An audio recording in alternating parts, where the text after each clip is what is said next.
our pyramid pose. This pose is building off of our Warrior One stance, and I always encourage people to have blocks available for this pose so that they can really get the stretch on the hamstring and also to get the right alignment through the spine until you become very flexible and your hands can safely touch the ground. So we're going to start in our Warrior One. I'm going to start with my right foot forward, so the Warrior One on the right side. Back heel is at 45 degrees. And if I take my traditional Warrior One pose, I've got a little bit of space between my heels. They're on railroad tracks. If I drew tracks back on my mat, I'm grounding through the outside of that left foot, so this hip is forward, and I'm trying to bring that pelvis to neutral, soften the tailbone down while keeping that back leg engaged.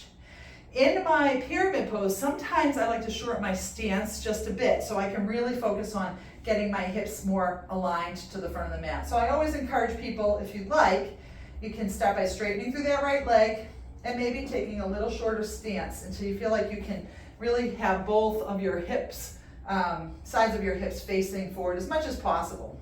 My chest and my rib cage is definitely facing forward. When I straighten through my front leg, I'm not locking it out, and this is something we see all the time. We want to keep it soft. We don't want to lock up that joint. We need to protect those joints over time.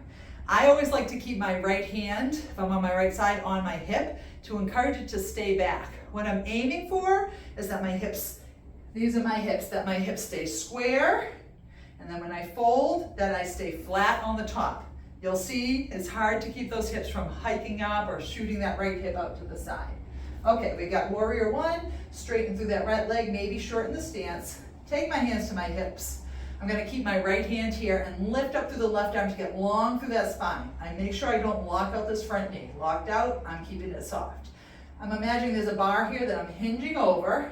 Reach, reach, reach, reach, reach. And when I can't go any further without folding through my back, I'm going to just let my hands come down. This is where those blocks come in very handy. From here, my right hip likes to kick out. I'm drawing that hip back. And then I'm seeing if I can get my lower back flat. So sometimes that right hip sags or hikes up. Once I'm here, I'm pulling back on that right hip. I'm lengthening forward with the crown of my head. I'm just keeping my head in line with my spine. And I'm making sure this back left foot doesn't lift. I'm pressing down, staying grounded in that back leg. So I'm breathing here. And as I draw back, I'm getting a really big stretch under that right hamstring. So from here, as long as you keep that lower back flat, you can start to come down.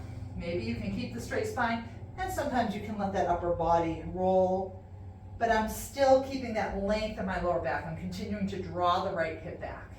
Another really great variation, I'll take it to the other side, to work on opening through the shoulders and keeping those, the chest long, is to bring your hands behind the back, either holding onto opposite arms, if you can, getting them into reverse prayer pose here, which I have to wiggle up to a little bit, but feels good once I can get open through that chest. So I'm in my Warrior One, lengthening through the front leg. Maybe I shorten my stance a bit, maybe not. Hips and chest are forward. Draw back through that left hip, straighten the leg without locking the knee. That's locked, that's soft. Start to hinge. And already I see my right hip wants to come up. I'm keeping it down. Left hip is trying to stay level. And I'm reaching here, getting that nice long spine, adjusting, pulling back and up on that left hip, getting that beautiful stretch on my left hamstring and the opening through the chest. And I got my pyramid pose here.